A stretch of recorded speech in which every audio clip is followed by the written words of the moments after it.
Well, this is the And Go podcast with Brian, Bill, and Mike. This week, off of our top 10 stand-up comedians, we're going to talk about the state of comedy, or maybe the lack of it. We'll see where it goes. And go, guys. As Bill said yesterday, I think it was off air.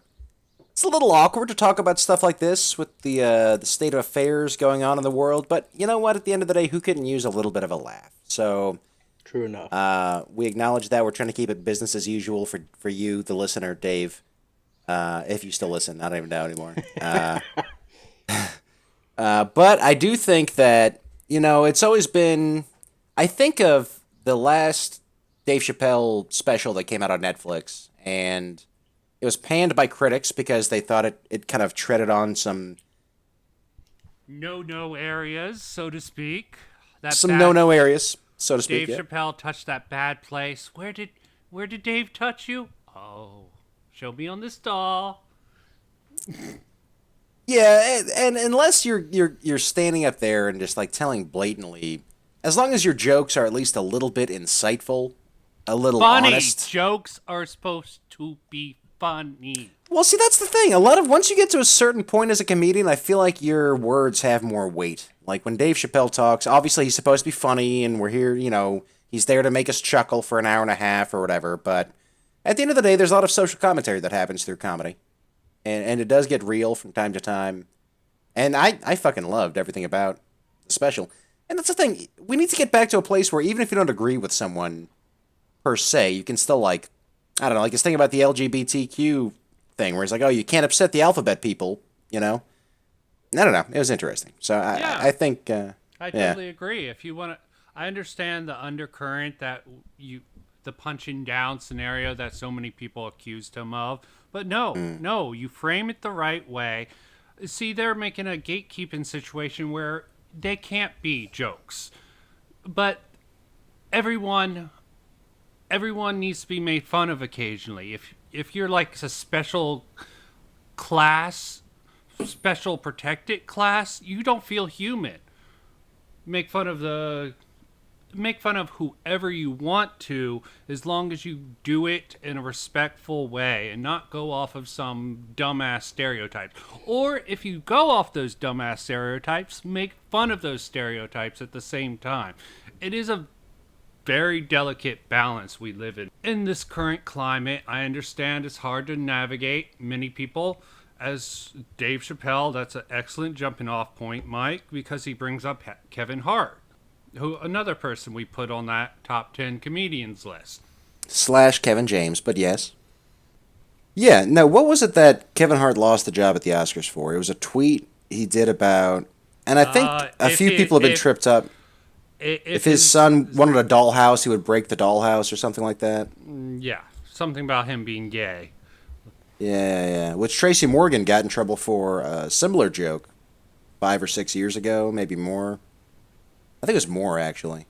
Yeah. Where I think, he said he would slit his gay son's throat, Tracy Morgan. It's a bit So much. that's a little extreme. Yeah. Yeah. There was a great old SNL skit where it was a prescription medication, one of those faux commercials where Tracy Morgan was taking some pills to forget about his son that was showing homosexual tendencies or something. Was it But called Pray the Gay Away? Was that the pill?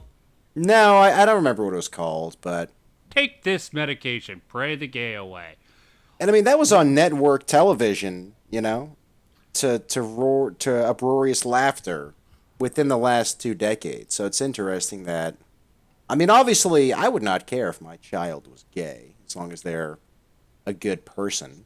Well, it's a matter about the changing of the times. There's some people who harp on Friends for not being inclusive enough. Considering the They had time Aisha period, Tyler on there. Oh, freaking hell. They were the most progressive show in the mid-90s to the early 2000s. What, Who? Will and Grace? Will Friends. and Grace, yeah. Friends, the most progressive show. But Yeah, I don't think so. Friends came before Will and Grace. But how was Friends progressive? I don't. It's a good show, so there's no Yeah, arguments there. But how was it progressive? I don't understand. Well, that. it wasn't really progressive, but it just No, it wasn't. It sort of inched into that territory. I'm not saying it's progressive, but that was before even the progressive movement. When did that even get started? I don't even want to talk about this progressive movement. I think, well, just to kind of extend on that, I remember there was an interview with Jerry Seinfeld from probably 5 years ago where he was being interviewed in one of those, like, it was supposed to be a lax setting where you had the interviewee and the interviewer, and they're just surrounded. Their studio audiences, like, they're not in stands, they're, like, in chairs around them or whatever. And someone questioned him about, why there were so few black people on Seinfeld. And, he got a little indignant and said, well, how many black people do you have in this auditorium right now? And there were, like, none. So I thought that was... Yeah. But we're getting off topic here. We're talking about comedy, where it belongs in society, where it's going, where it is. So Okay. I remember hearing about the Dave Chappelle thing. Do you guys remember exactly what he said? What was the offense? Which part? He sort of supported Trump to a certain extent, but then he's like, fuck Well, that no, guy. I'm talking about the LGBTQ thing. Okay. Like, what was... Yes. That made a lot of people upset. One of his main things was he was telling a story from Chappelle's show where he drops the F word. I guess the network lawyer or moderator or whatever said, look, you really can't say that. And, he liked this person a lot, so he accepted that and said, okay. But on his way out the door, he stopped and turned around. Okay, well, why is it that I can say the N word with impunity, but I can't drop the F word for a joke? He just thought that there was a double standard there, as it were. You can't upset the alphabet people, were his exact words, or you'll be canceled. And so he was kind of coming out against cancel culture and sprung board into Kevin Hart's whole thing. Okay. I mean, I guess the short answer there for me would be, well, you're not a part of that group, because it's the same reason why, like people can't just go around, dropping the N word, if you're not black, because then it's gonna come off offensive no matter whether or not you're joking or not. So it's kind of unless your black friends get a kick out of it, which I've been pressured several times into dropping an N-word. Yeah, okay, but in general on TV, yeah, no, I know, special or that silly. kind of thing. So like I can see. Yeah, the thing is it's really a double-edged sword. Comedy traditionally has been like a place where, I don't know, where you can, I don't know, make fun of pretty much anything to try to make it, to lighten the mood, I think. But I think now that we're becoming more progressive as a society, we realize that can have, bad side effects. So it's kind of odd. The thing that sometimes is frustrating is comedy has always been almost like a weapon against a lot of prejudice or against a lot of things like that, because the more you satirize something, the more power you end up taking away from it, and you can actually bring attention to it, right? So yeah. If you make jokes about it, and you might say, that's not funny, why would you make a joke about that? But if you're doing it in a way that draws attention to a disparity, then it can actually help with social movements, because it's easier for people to consume that way. I don't know, I know that has been traditionally a way that a lot of social movements have used comedy to sort of move their progress their movement, like political cartoons and things like that. You know what I'm saying? Yeah, no, that's a good point. It's always been kind of and I think that's what's made it so effective, is that it's supposed to be a free form of discourse. I think the part where you have to be more careful, as we're realizing the effects that especially famous people have, because they have a very large audience, is you have to be careful in formulating your jokes to where it doesn't come off as you're making fun of somebody's plight or just getting a cheap laugh at their expense. It's gotta, I don't know. It's difficult, but you have to frame it the right way in order for it to actually be funny, Yes and no. I mean, I think getting cheap laughs are the bread and butter of sitcoms. I mean, just to go back to Will and Grace, they totally exploited, and I like Will and Grace, but they exploited gay culture in a way to make millions of dollars, right? And a lot of it was cheap laughs. Hey, Jack's gay. Isn't that funny? Yeah, but I think it's harder for stand-up comedians because it's just them, right? It's just one person, and it's like they're having a conversation with the audience. So it's a little different. Like the more I don't know, like insane or whatever you want to call it that a show is, like South Park, for instance, can get away with a lot more because people realize that it's all just, buffoonery. You know what I mean? Yeah. Well, it's not like anyone can get away with anything. We were talking about Seinfeld. Michael Richards totally Yeah, destroyed man. his career. I think we brought it up before, so we shouldn't rehash that too much. But there again, that's a stand-up. That's during a Yeah. stand-up. Yeah. Yeah, stand up is extremely hard. I think very Yeah. few people should actually touch that. Dave Chappelle is about the only person that I think can pull it off. It's not a cartoon, right? And Nope. it's not, you're not in character. So the assumption is, to some extent, that as a comedian doing a stand-up, that these are your personal views, right? So I think To an that's extent, that's yeah. why it's taken different. Like you might make a joke about something, but the assumption, right or wrong, that I think an audience makes is that they're, what they're saying has some root in what they believe, or the way that they see the world. And for Chappelle, for instance, I don't want to keep going on him. He actually had a transgender woman who actually listened to his act, and he sort of got feedback from this woman, transgender woman. And I think that's the best way to do it. If you're outside of that group, before you take it into a main stage appeal, you need to get some feedback from people in that group to sort of gauge exactly how to culture certain jokes. Yeah. And I mean, and I do personally, I'm on the kind of the side of, I think people have gotten too thin-skinned, haven't learned, have forgotten how to laugh at ourselves, laugh at our own situation. I'd agree be with that. able to laugh at each other in a safe space.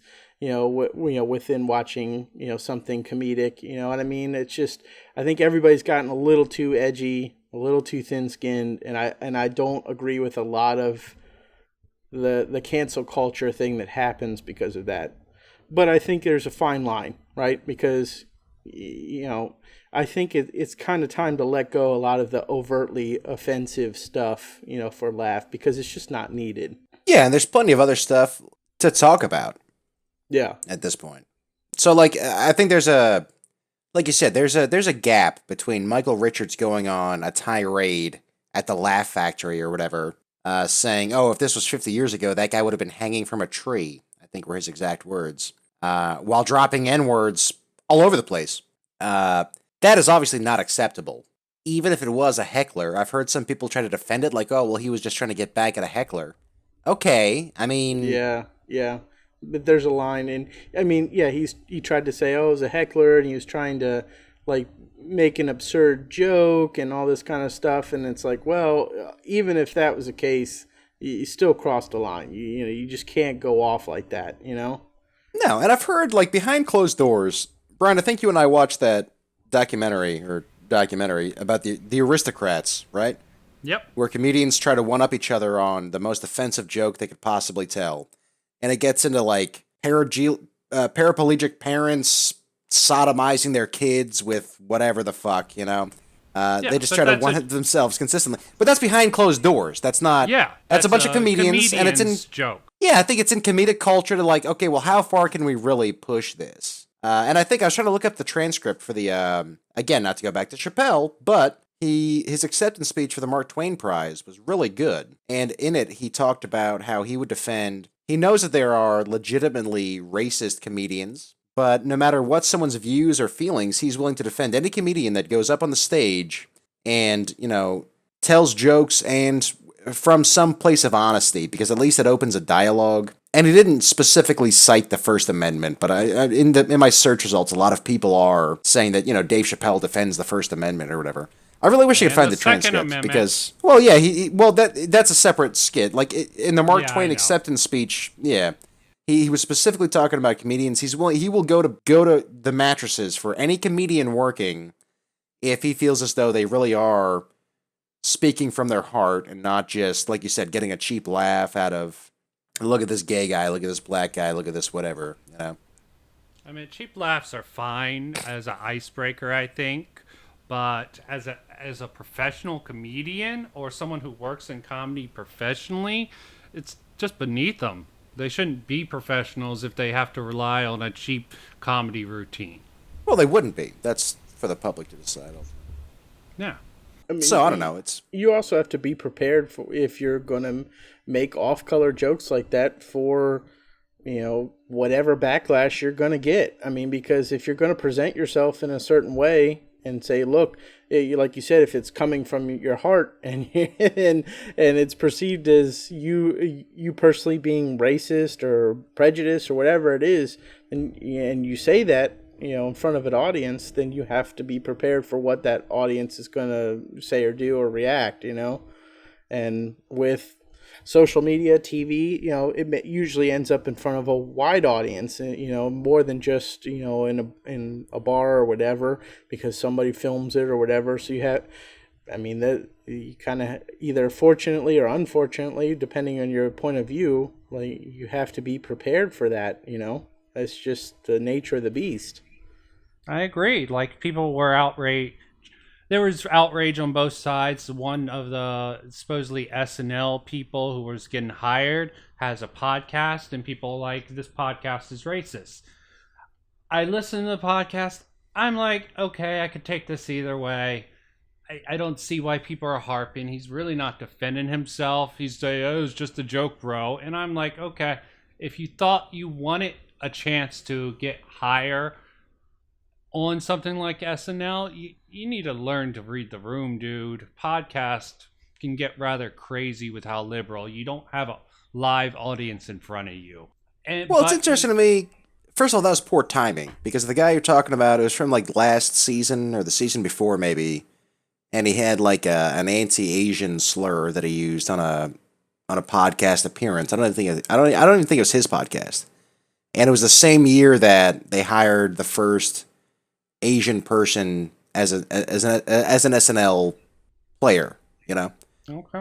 And I think the Asian guy, I don't remember either one of their names. He thought it was fine. He didn't really think it was a big deal because it was in the joke. But we are at the point now where it's really not acceptable to treat every slur like the N-word, I think is really where people got to land on, And there's plenty of comedy to be had between the margins there. It's not like I've never been a fan of shock jock comedians that are just saying and doing things to be edgy. Yeah. That is a good point. Edgy humor is really running rampant on the internet, and it's a lot of criticism is being thrown that way. And it's hackneyed. It's a hack move. And sure, if you sprinkle some of that in there, I kind of get it. Like, as edgy as Chappelle seemed to be in his last special, and it was somewhat edgy, he was pushing some boundaries for sure, but I didn't think he was just being an edgelord about it. You know what I mean? Yeah, I mean, there's plenty of people. There's only probably one person who does this really weird, edgy type humor called J-Rags on the internet. He got popular with a political compass rap, basically where he played a personification of all the sort of Nazi, NCAP, anarchist, and NCAP? What's NCAP? NCAP, so anarchic capitalists. Anarcho-capitalist. He did a rap, and he turned this into a whole channel which has a stream character. So his whole basically his setup is he plays a whole bunch of stream characters, and they get from the four corners of the compass, and they get together and they try to plot against the centrists. It's like the anti-centrist movement. I'm bringing that up just to say there's certain ways you can do edgy humor. Well, I'm sure you guys have examples of it. This is the only well as executed example that I've found of edgy humor actually working. It's really hard to pull off, and this one guy pulled it off rather well, in my opinion. You would have to judge it for yourself. So what are your thoughts on edgy humor? Who do you think can pull it off well? Daniel Tosh was briefly on our list. Yeah, he's definitely an edgy comedian. He had that show on Comedy Central. Basically, it wasn't that great. It was pretty much home videos for the internet. Home movies for the internet generation. America's Funniest Home Videos. Yeah. Whatever. Yeah. And I like some of, I don't know, I did feel like in certain ways, it's like you can joke about abortion all you want, it seems. What are some things that might be divisive, but it's still socially acceptable to joke about? Abortion is somehow on the list. I don't know. I don't know if I'd say that that's on the list of socially acceptable. I mean, I don't know. Maybe. Yes, people have gone both ways with it. I mean, what? There was one person who was like on the L word. I forget her name. Feminist. She's like, I really wish I would have gotten abortion, could have gotten pregnant, so I could have had an abortion or something stupid like that. I don't think she's a comedian though. She was just an actress. I feel like from both sides of the spectrum, that topic's just not funny. It's not funny. Yeah, I don't. For a while there, people like Sarah Sarah Silverman Silverman, yeah. had that sort of humor. Yeah. I mean, same thing with why we're researching. Oh, I forget. She was in Trainwreck. I can't remember her name right now. Amy Schumer. Yeah, Amy Schumer. Probably blocking that name from my mind. Like, she uses that edgy sort of humor. Lisa Lampanelli back in the day. She's a life coach now. But Lisa, if you remember Lisa Lampanelli, she was popular in a lot of the roasts. Yeah, but that was a different era. And then the roasts seem like they're free reign down. in general. I mean, I remember right after 9/11, there was a roast of somebody. I don't remember who it was, but I remember Drew Carey was one of the presenters. And, I think when it was his turn to present or whatever, he called Osama bin Laden a cock several times, which I don't think any of us could disagree with. But then at the end, he was like, I'm saying cock because Comedy Central didn't want me saying towel head. And I thought that was a legitimately funny joke.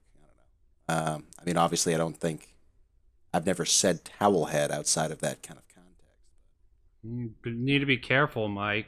I've heard people getting fired for using the N word just to talk about people using the N word. We might have to fire you, Mike.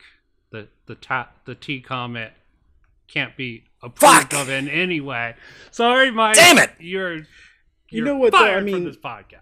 and you may find something like that in the moment funny, but the reality is, okay, again, it's because of how prevalent the internet has become in spreading things, right? So like something that contextually may be funny or something like that, can get blown out of proportion, especially on the internet.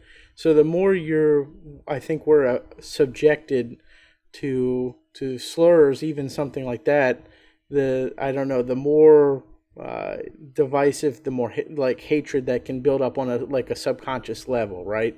So the issue with that is you got a lot of people now associating Osama bin Laden with wearing a turban, and you have people who are Sikhs from India getting attacked in a gas station or They're not even wherever. Muslim.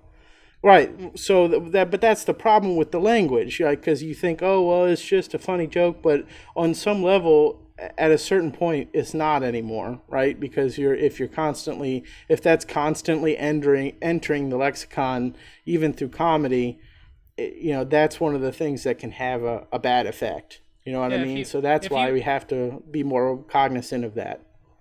If you have a joke that promotes violence, that is a problem. You can do it if you frame it correctly and you defuse the situation. You put up a hypothetical, all this violence, we should totally commit that.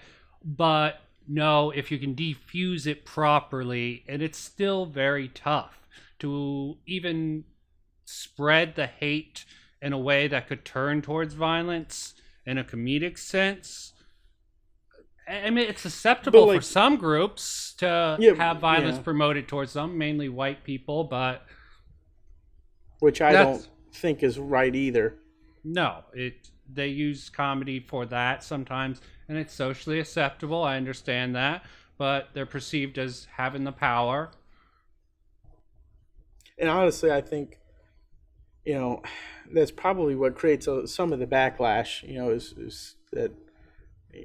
end up, a lot of especially white men, whether I agree with it or not, feel like they end up the butt of a lot of jokes, and that's okay. And I think that creates some animosity.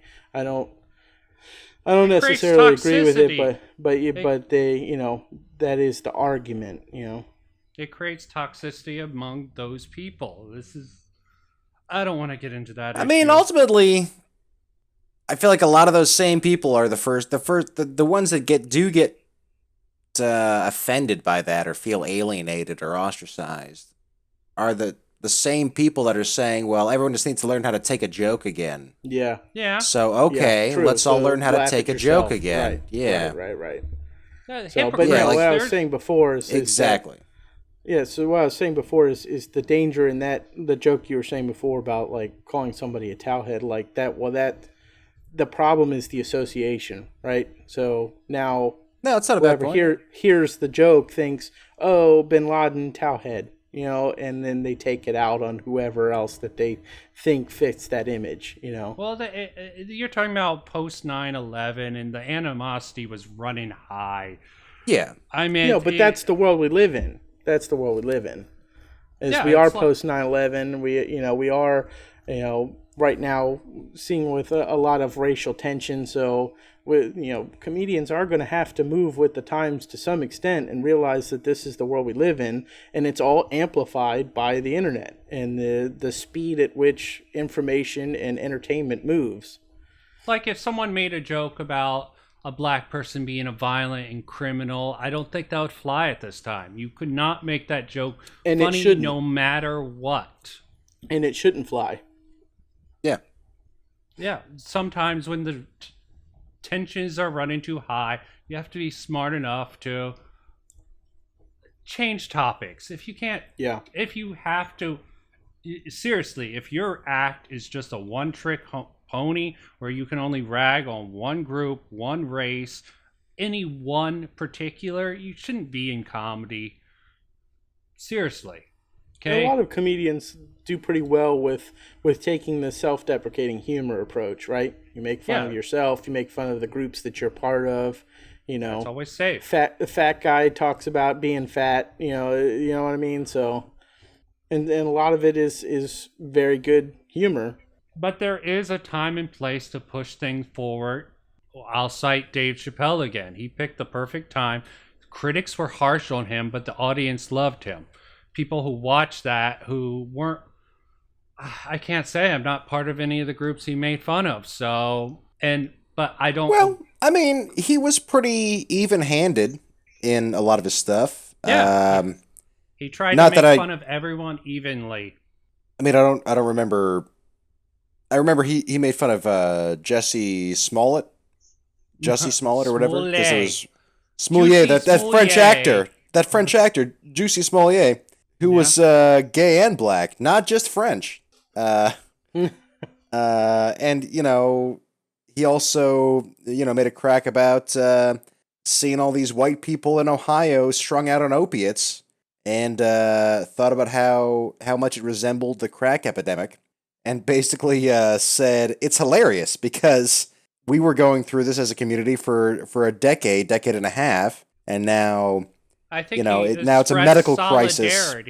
I think he expressed some solidarity with those people, but it's still No, funny. he went the opposite direction and expressed for the bit a lack of solidarity because he was pointing out that it's an opiate epidemic, it's a crisis, it's a health crisis. We better send in ambulances and treatment facilities, not the police trying to bust every crackhead on the corner, was kind of his position. And and I think he even acknowledged that he was petty about it. Like, now you see what it's like to have a whole fucking subsection of your community overtaken by drugs. So that's where you get the social awareness. I don't know. He did express some solace, but then he went into that. I think at the end of the day, to me, there's an obvious line. And when you cross that line, it's not only not funny and offensive, it's also hackish. Yeah. So Like that's not the everything kind I of say. humor. I never said you were a hack. So I think that's.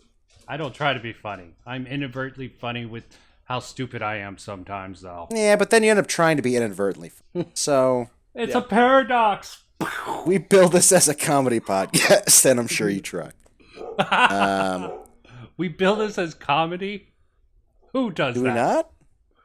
we not? You're the comedy man. You can be the judge. Well, I was gonna say, yeah, from this on the spectrum, from this to sex, pretty much everything I do is a punchline. So, see, that's good self-deprecating humor. I don't know.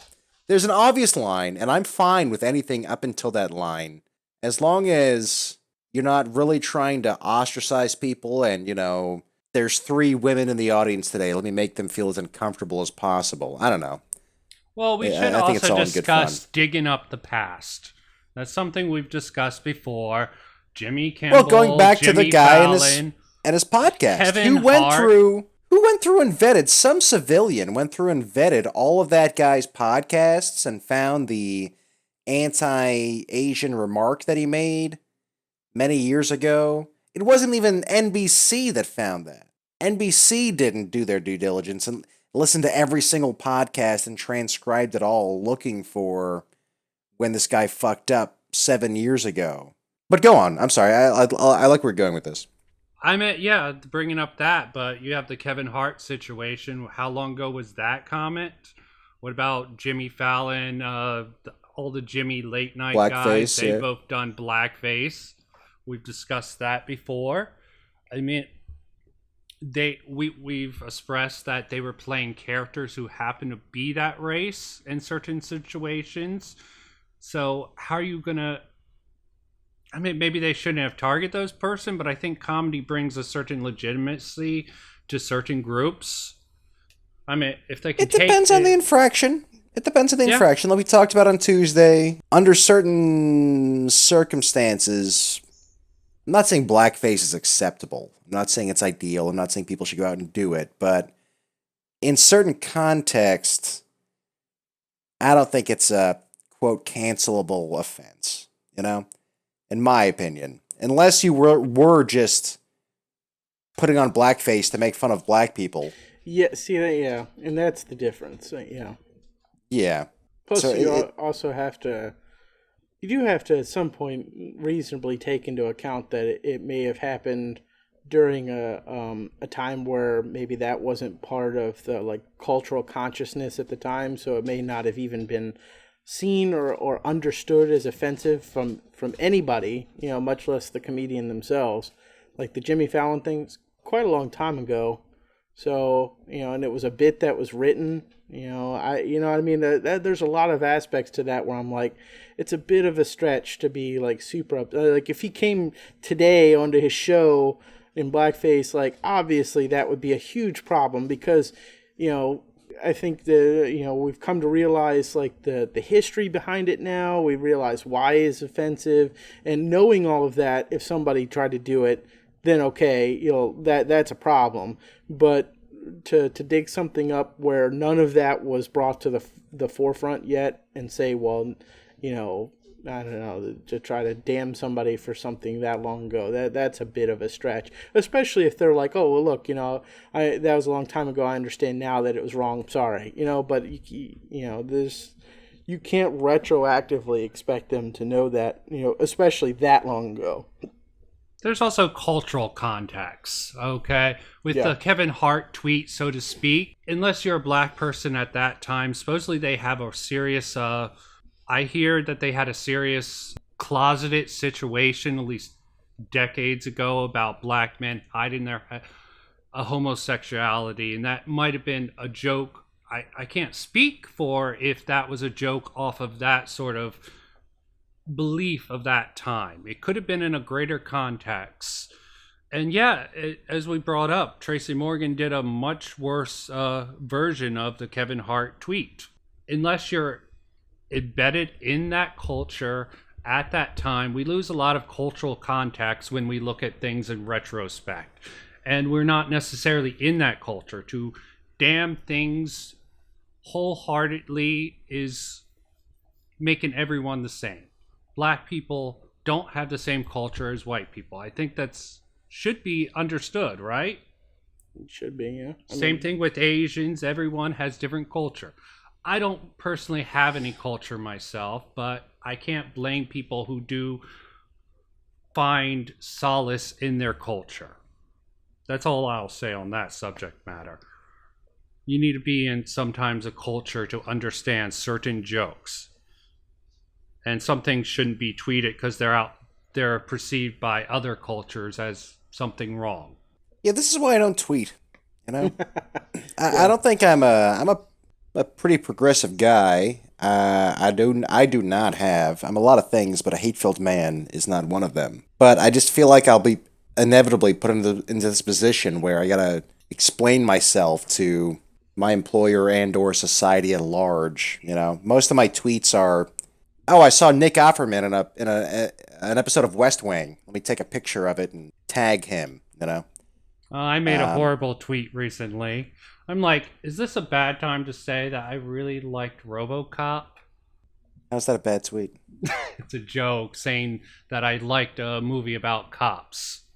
Oh. RoboCop. But that was a dystopian future. Well, you were trying to be incendiary there, I feel. Eh, When's the last time you watched RoboCop? probably about 5 years ago. Okay. Yeah. But something about current times made me think of RoboCop. Could it be like all the police abuse coming to light? Yeah. Finally. Probably, yes. Yeah. RoboCop was about pretty much the abuse of the policing system. You know Man, how I RoboCop- feel. You know how I feel about the prison industrial complex we have going on. Has no place in this podcast, but I feel very strongly that the prison system is fucked, and that pretty much spans out to the police force. But again, let's try. RoboCop shot a guy's dick off through Yeah. some lady's skirt. Yeah. Yeah, he did. That's But pretty he good. protected women. I mean, he protected. He was the perfect police officer. I Was think he, he was. though? I mean, Well, I don't as know. long as someone didn't hijack his program, and he was made to be the perfect police officer. If he was so suppose perfect, it- why did he die the first time? It's messed up. That was after he died. Then he I know, I'm became just being RoboCop. silly. Yeah. You just being a silly Billy. That's Billy's job, or Bill's job. I mean, if you really dissect it in that context, he Yeah, you can definitely interpret it has in a lot of ways. some pretty terrible uses of force in that movie. You know, I'm like, way to have due process for all of these guys. You know, Oh, like yeah. Mike says, just shoot someone's dick off in the middle of the street, and then he like blows some of them up, doesn't he? Like in the gas Something like station. that, yeah. Kills like people left and right. I'm like, I'm sure that because it's dystopian, there's different societal rules, but I don't know. I think it's a bit much. It's kind of like Judge Dredd just walking around blowing people's face off. You know. Well, that was different, though, because Yeah, the 'cause system they had were changed. Actually, supposed to be judges. Yeah. Judge, jury, and executioner, yeah. And that one had Rob Schneider, so Oh, so of you course can't he fault was. Judge Dredd. Mr. I am the law. I still prefer original Judge Dredd to Dredd. I do too. Yeah, it's a guilty pleasure movie. Yeah. Yes, it really is. I remember renting that from Blockbuster very vividly, and I remember waking up early before school day just to rewatch Judge Dredd. So good. I'm old. I'm older, Mike. This is probably why I pulled RoboCop instead of Judge Dredd. Yeah, I mean, on the whole, to sum it up, my feelings on the whole thing is there's obviously a line, and as long as people don't cross that very obvious line, I think comedy is fine. And even if you don't agree with everything a comedian is saying, it almost helps you reinforce your beliefs because a lot of times we are walking on eggshells, and these aren't things that you really hear in the public discourse too often anymore. A lot of things that people are willing to say behind a microphone. So it's either, don't let it offend you. Let it reinforce your beliefs. And people that were vulnerable to that way of thinking have already been infected one way or the other if it truly is something offensive. So I'm willing to defend comedy to an extent in its, even if a joke is in poor taste. First of all, the whole concept is that person's trying to make you laugh, and even if they're bad at it, because if they were just up there spewing hate speech, they'd just be Rush Limbaugh, not a stand-up comedian, right? So if there was like some attempt at a joke in there, then I'm willing to give people a pass to an extent. It's a delicate thing. Yeah, it's kind of a gray area. The whole deal's kind of a gray area now. Yeah, a lot of people push that people use comedy to propagandize people or brainwash people into that sort of mindset through humor. I believe if you're that type of person who can be forced that to believe something through something that's just meant to entertain, it's a rather sad person who can be.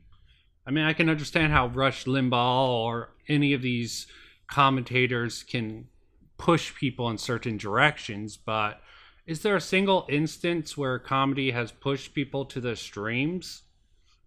Fringe ideologies or stuff? People will claim PewDiePie caused the New Zealand mosque shooting because the guy had prescribed PewDiePie on his gun. Yeah.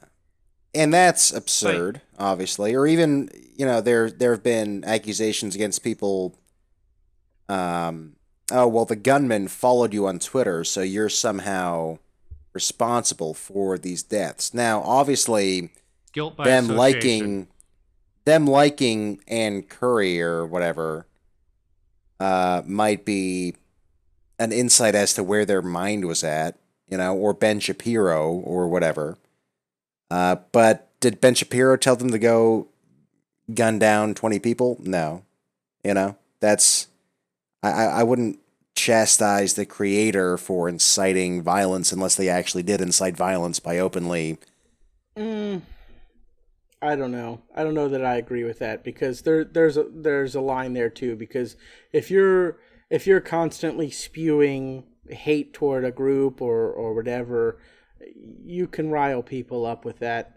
You don't have to necessarily be like, "Hey, listener, I want you to go shoot up blah blah blah." But if you're constantly like, this group over there is the cause of all of our problems, and they're the reason you don't have a job, and blah blah blah blah blah, and you build up a certain amount of hate with your speech, then I don't know that you're legally culpable, but morally and objectively you had a hand in that, or you could, it just depends. I mean, I think a lot of ways the president is the most guilty of this. I agree with that. The speech that comes out of his mouth, especially like at his rallies and things about, rough this guy up and I'll pay your bills if you get sued and blah blah, that kind of junk. I don't know. Yeah, I thought about that too. We're talking about comedy here. Well, yeah, but just to take it. You got to be careful with if you're not inciting something directly. If you're constantly spewing hate-filled speech that builds up in somebody else or your audience and animosity, that's a problem.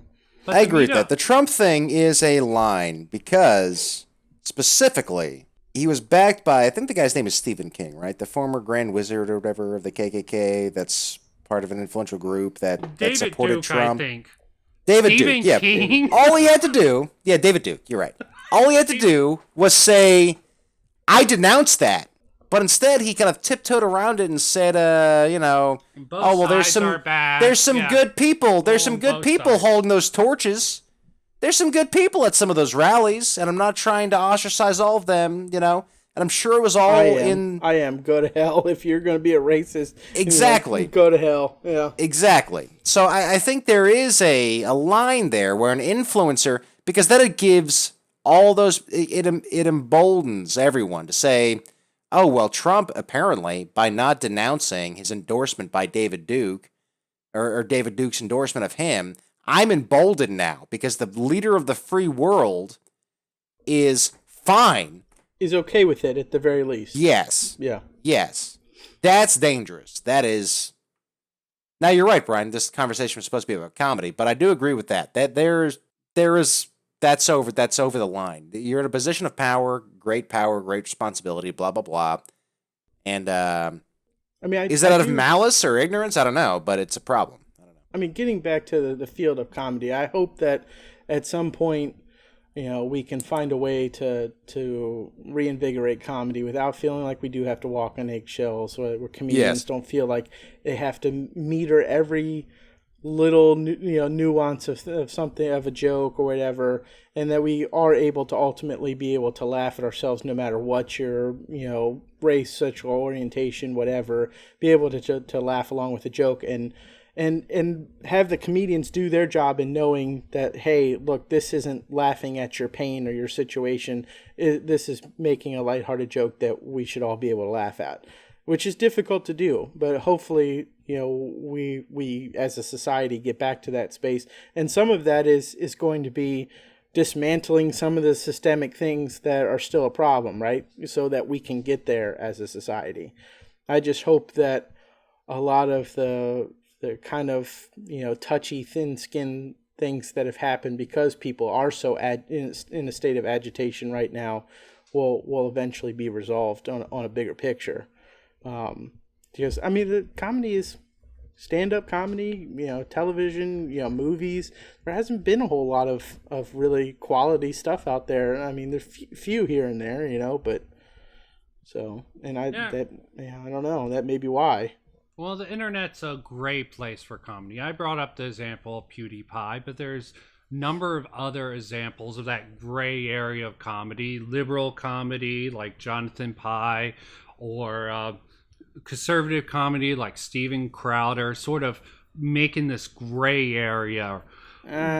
Crowder, I don't know. I don't find him... He's not funny. He's not funny, no. Okay, but I'm using these people as an example. Yeah, I mean, that's an example of somebody who crosses the line a lot. Yeah. He makes his biases known, and he pushes that angle. But that's not funny. Then that's not comedy to me. See, that's the thing, is it's not a, oh, haha, he's making a funny satirical joke that may have, crosses some lines and some gray areas to be funny. To me, he's just hiding behind comedy, air quotes, to be offensive. You know who I hate to come out in favor of, but parts of what he does I really do enjoy? It's Bill Maher. Yeah. Bill Maher. I think he has his problems, though. He does. He definitely does. But parts of what he says, I mean, you talk about pointing out some hypocrisies. I think there are some really good hypocrisies. Like, Bill Maher has gone on a record of saying, oh, I can make fun of the Catholic Church all day long for their stances, but I can't come out and make fun of Muslims for the church in general's stance on certain issues without being labeled, Islamophobic. Anti-Islam, yeah. So I think those are interesting points to me. Stuff like that is interesting. Yeah, I mean, I don't always agree with him on a lot of stuff, but you're right. No, I don't agree with him on most things, but some of what he says, that's not a bad point. Honestly. Those are some tough conversations. I mean, that probably at some point, as a society, we should start having. I mean, a lot of people, and I don't know if it's a way to... I feel like most people use this as an argument just to try to, cancel out a lot of stuff, which I don't like, but there was a lot of people who were like, well, why can, Dave Chappelle and other people do whiteface? And be like, oh, I'm a nerdy white guy, blah, blah, blah, and be super offensive in the other direction. And of course, historically, it doesn't have the same context, and I get that. But, And have you seen him do that recently, even? No. That was his show, a decade ago. That was the show, right, exactly. But I'm just saying, so that eventually you probably have to have some of those conversations as well. Why can we make fun of one group and not the other? Is what you're talking about, yeah. I've heard the argument, all of it's okay or none of it's okay. And there's a certain truth to that in pure comedy. But that gray area is where we're running into those sticky situations. That's why I brought up that gray area. People dog whistling to a base. Yeah. Like, I'm sure we should bring up Louis C.K. at least before we end this. Has anyone seen Bill Burr too? Bill Burr is also. Yeah. We brought up Chappelle. He kind of does just like, I mean, he did like a whole bit about if he became a dictator like Hitler, and he would like murder people on cruise ships and stuff. It was this whole comedy bit. You know, it was just really, it was kind of weird and off color, but like that's his stand up, you know? And he's not really considered, I don't know, like particularly one way or the other politically, as far as I know, you know what I mean? It was a little odd to me. I'm like, this is kind of weird, you know, comedy bit, but, you know. Well, that's probably him working some edginess into his work. Yeah. But I did not know this. Supposedly he at least was on Chappelle's show for one episode. He was the guy who got screamed at by Chappelle as Samuel Jackson. Oh, yeah, he was in that one. He's also in the Copy Shop one. Oh, yeah. I did not know that was him before recently. Because fuck him, that's why. Yeah. Yeah, I mean, I don't know. Just fucking be funny. And obviously, we should. Yeah.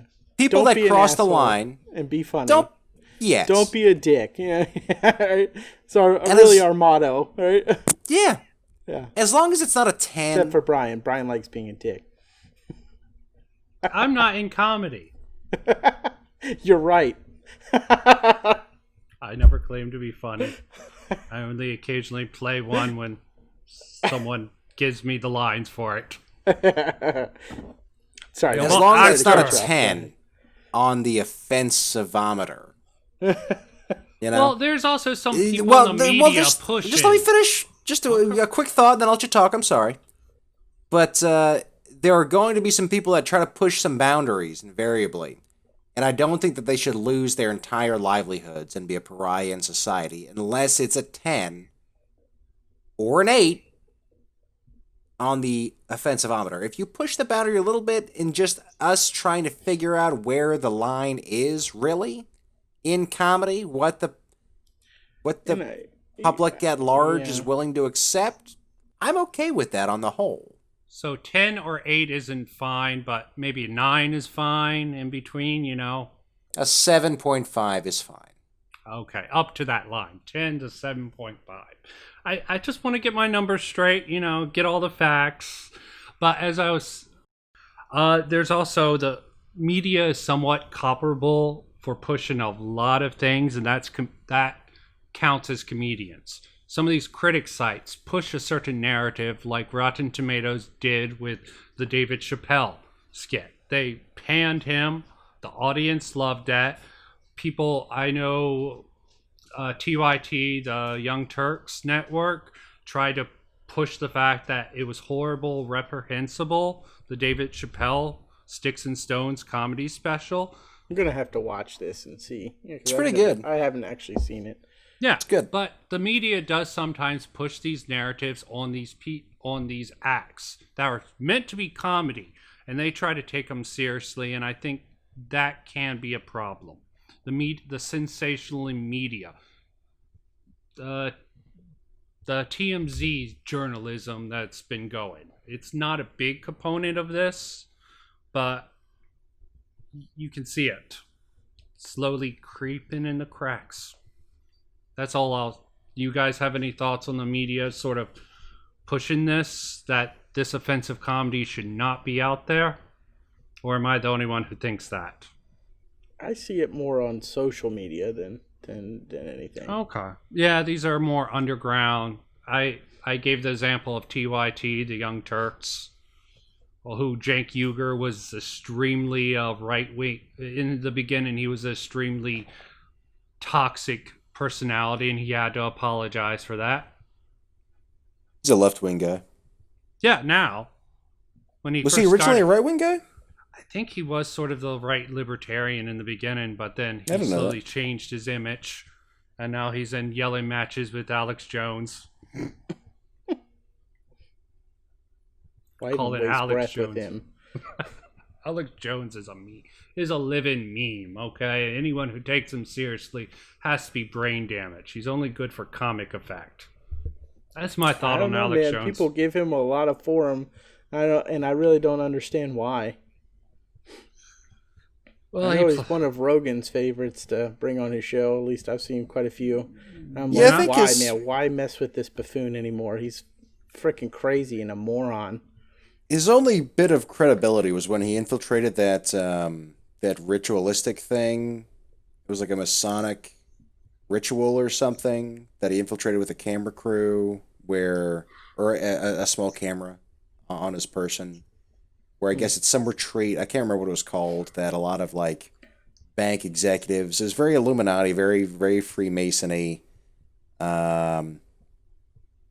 And he kind of exposed that, and no one believed it was real. But then the videos surfaced. But then then he's talking about trans-dimensional gay frogs. they're the fuck are you putting even talking about, chemicals in man? the water to turn the frogs gay. Yes, yeah, that's is- some ridiculous shit. How can they take him seriously? I understand why yeah, people just- see him as threatening, but Now, is there a lot of shit going on in society that we're not privy to? Yeah, yeah. sure there is. Skull and Bones is a real organization, supposedly. No, But- Illuminati could be real for all we know. I don't believe them to be real. I wouldn't be surprised. Eh. I don't care enough to look into it, to be honest. I just want mine. And they could be reality. There could be aliens brainwashing us through hypnotic suggestion. I don't think so. It was a decent movie with some actors who really shouldn't have put out the performances they did. Roddy Piper, who knew he could act, didn't have a career after that. I guess going back to the media thing, I do think, I don't know. I got a lot of issues with media, but it is almost a mirror to society because at the end of the day, they only exist because people click on the link or buy the paper or watch the video or do whatever.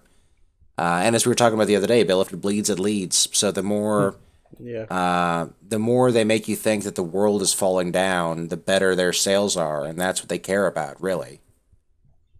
They don't care if they create panic or shadow. No, they love it. enemies. That's great for numbers. And it seems to me that a lot of the internet, shows are even worse. A lot of the people on the internet are worse. Yeah. Yeah, because they're trying to make up the distance between. Yeah, the more bizarre, the more they'll run it, so they can run some sort of bizarre, I don't know, hashtag or a headline, to get views. Yeah, they don't have the benefit of coming into it as a CNN or Washington Post or someone with some semblance of credibility. So they Right. have to make up the difference by being more extreme. Yeah, there's to Twitter make money. personalities who do the same. Like the right wing likes talking about the left eating their own, but their examples are typically just these left people getting criticized by random nobodies.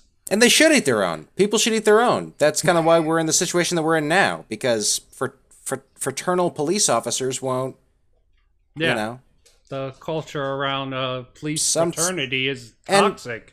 Yeah, and I'm sure you get that everywhere. It's not just police. Yeah, it's it's not the police. I don't want to. you say should it's at just some the point police. eat your own. If they really fuck up, Yep. yeah. I mean, I have some at work. I have some people that are strong allies of mine, but if they fucking turns out they were touching 8-year-olds or whatever. Yeah. That guy's done. I don't understand. There's no defense. I don't understand why you would try to defend. Oh, they murdered someone. Yeah, they're done. Hey, that could eat have your been own. self-defense, Mike. That could have been self-defense. If all the facts came out and they ran over someone with their car while they were drunk and kept driving, Okay. It was something like self-defense. that. I don't know. That person was Sure. trying to stop him from drinking, Mike. Stop him from drinking. To a degree, I think we all need to learn to eat our own. If it's a minor infraction and you want to defend whomever, that's fine. As long as But if it's a they serious admit it's a infraction, mistake. if I fucking, feel free to eat me. You know what I mean? I don't know. What if would I- you do? I mean, you have a point, and even now, I think starts to extend in, at least for me, into friends, family. There's a certain line and like there's things that we can disagree about or whatever. And like you said, if it's some sort of little minor thing that you can be like, hey, not cool, and move on. But, major stuff and like certain topics, racism and other junk, bye, you're done. Yeah, if I start flying around a Confederate flag and put a goddamn KKK hood on me and say, hey guys, are you busy this weekend? Because I get $15 off my membership if I recruit 2 people. Yeah, piss off. Then exactly. I don't expect to ever see you guys punch again. you in the face. Fair enough. Yeah. I would be like, are you taking this joke way too far, Mike? You can't be serious. I would infiltrate the KKK for a joke. See? I probably would. But I would tell you guys, you would be in on the joke. Okay. If I ever went there. Good to know. I don't think I could do it. I can't. When I see something I disagree with, I can hold it for like 5 seconds before I'm like, that's some dumbass shit. I couldn't do it, Mike. Years in corporate America has taught me to bite my tongue. I made you into a drone, Mike. I wouldn't say I'm a drone, but... You got the hive mind in you somewhere, I'm guessing. I'm political in meetings, as I have to be. Okay. I do want to say, if Mike joins the KKK as a joke, Bill should join Antifa, maybe even seriously. I don't know. You either do it as a joke or seriously.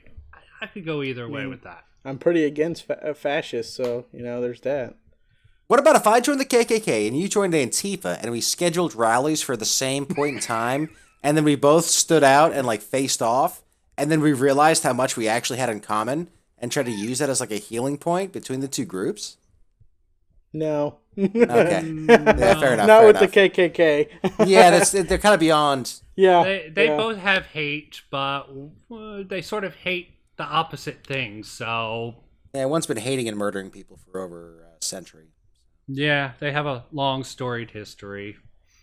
And they So have probably more of pride a themselves brotherhood. on it. And I don't know about you, but I hate fascism too, so... Yeah, I'm not a big fan of Nazis fascism. can go to hell. I don't really know what fascism, but if it's what everyone raves about, I hate it too. Yeah. So I'm fine with that. I don't like nebulous terms. I just don't like authoritarian in any way. So don't try to put rules on me, guys, and I will end this. Thank you for joining this. Don't tread on me. Isn't that a well, no. That's like the original, pro-America. It's a good sentiment, okay? Don't tread on me. It might actually be the Marines, not the Confederate. But... No, it's not Confederates for sure. It's very American. It's very American, Brian. And Confederates, you know what, are anti-American. They were fucking traitors and losers and should have been shot or hung. Thank you.